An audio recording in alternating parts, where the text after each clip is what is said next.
So guys, আমার মা আজকে দিয়েছিল আলুর চিপস। তো দেখতে পাচ্ছ এখানে আমার মা আগের দিন রাতের বেলা আলুর চিপস কেটে রেখে দিয়েছিল, তো কাঁচা আলু। তো তার পরের দিন এটা সকালবেলার ভিডিও। তো ওই দিন আমার মা হচ্ছে এখানে দেখো আলুগুলো সব সিদ্ধ করে নিচ্ছিল জলে, আর এখানে দেখো তুলে রাখছে। তো এখন আমরা যাব ছাদে এগুলো রোদে শুকোতে দিতে। তারপরে কিন্তু আমি এখানে নাইট ড্রেস পরে ভিডিওটা করেছিলাম, তো এখন আমি ঘরে এসেছি। তো তারপরে এখন হচ্ছে আমি চেঞ্জ করে নিয়েছি। তো আমার মা আমাকে সকালবেলা ডেকে উঠেছিল একদম 8টার সময়। তো দেখো এখন আমি উঠে গেছি ঘুম থেকে, আর এখন আমি যাব ছাদে আলুর চিপসগুলো মেলে দেওয়ার জন্য। তো চলো যাই, তারপরে আবার দেখা হচ্ছে। তো দেখতে পাচ্ছি এখানে আমি ছাদে চলে এসেছি, আর আমার মা এগুলো আগে নিয়ে চলে এসেছে, সব ভালো করে বিছিয়ে টিছিয়ে রেখে দিয়েছে। আর এই দেখো কতগুলো আলুর চিপস। বাট আমার মা কিন্তু এর আগেও দিয়েছিল আলুর চিপস, এটাতে দ্বিতীয়বার দেওয়া হচ্ছে আমাদের।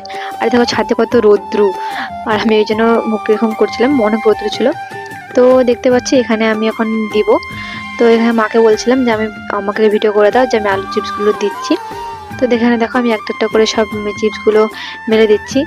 আর মাও কিন্তু দিয়েছিল আমার সাথে, আমি কিন্তু একা দিইনি, কারণ অনেকগুলো যেহেতু ছিল তো মা আর আমি দুজন মিলে দিচ্ছিলাম, না তো অনেক টাইম লেগে যেত দিতে। তো একটা একটা করে দিয়ে টিয়ে তারপরে অনেকগুলো হয়েছিল। আর এরপরে কিন্তু মা আবারও দিবে চিপস। তো তোমরা এরকম কে কে আলুর চিপস দিয়েছো অবশ্যই কিন্তু কমেন্ট করে জানিও। আর এরকম কে কে আলুর চিপস বাড়িতে বানাও তোমরা, সেটাও কমেন্ট করে জানিও। তো আমরা অনেক বছর আগে একবার বানিয়েছিলাম, তো এখন আবার বানালাম। তো দেখতে পাচ্ছি এখানে আমি এখন চিপসগুলো দিচ্ছি। তো আমার কিন্তু বাড়িতে বানানো এরকম আলুর চিপসগুলো খেতে অনেকটাই ভালো লাগে, মানে ভীষণ ভালো লাগে। তো তোমাদের কেমন লাগে অবশ্যই তোমরা কমেন্ট করে জানিও।